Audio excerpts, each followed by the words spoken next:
Hathras case. एक ऐसा नाम, एक ऐसा मामला जिसने पूरे देश को सचमुच झकझोर कर रख दिया था। आज हम इसी केस के फैक्ट्स और इसके गहरे सामाजिक असर को चलिए थोड़ा गहराई से समझने की कोशिश करते हैं। सोचिए, एक दलित लड़की की मौत हो जाती है।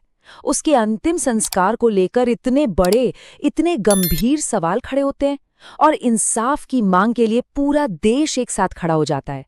तो सवाल यही उठता है कि आखिर हाथरस में हुआ क्या था।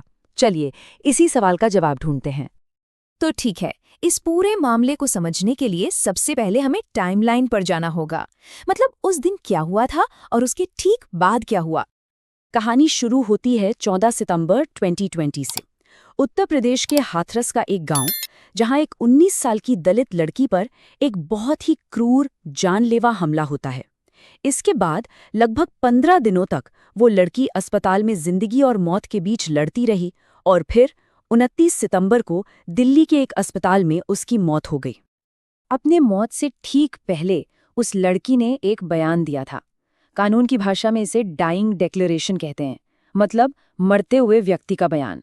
और उसने बताया था कि कैसे उसका गला घोटा गया, कैसे उसे दुपट्टे से खींचा गया। ये बयान, ये शब्द इस केस का एक बहुत ही जरूरी, एक बहुत ही अहम हिस्सा बन गए। लेकिन ये मामला सिर्फ एक क्राइम तक ही नहीं रुका।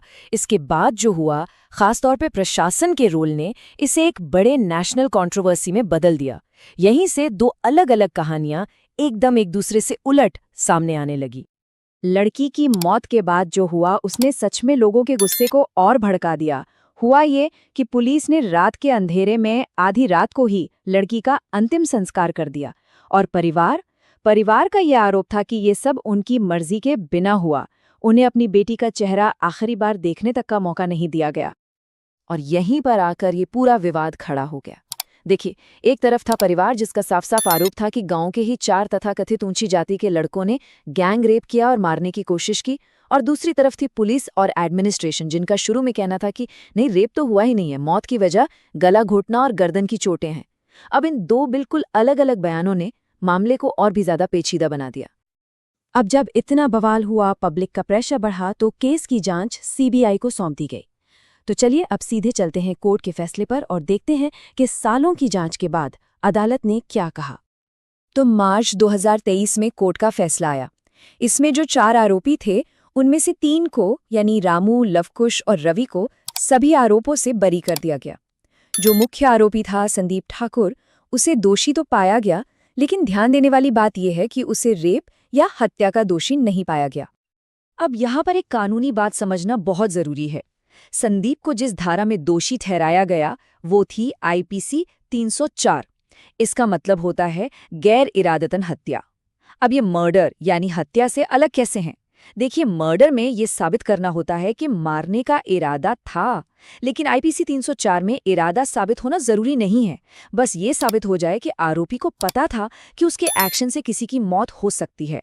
कोर्ट का यही कहना था कि गैंग रेप या हत्या के इरादे को साबित करने के लिए मजबूत सबूत नहीं मिल पाए। लेकिन इस केस का जो असर था ना, वो कोर्ट के फैसले से कहीं ज्यादा बड़ा था, कहीं ज्यादा गहरा था। इस एक केस ने पूरे समाज में कई बहुत ही जरूरी बहसों को फिर से छेड़ दिया।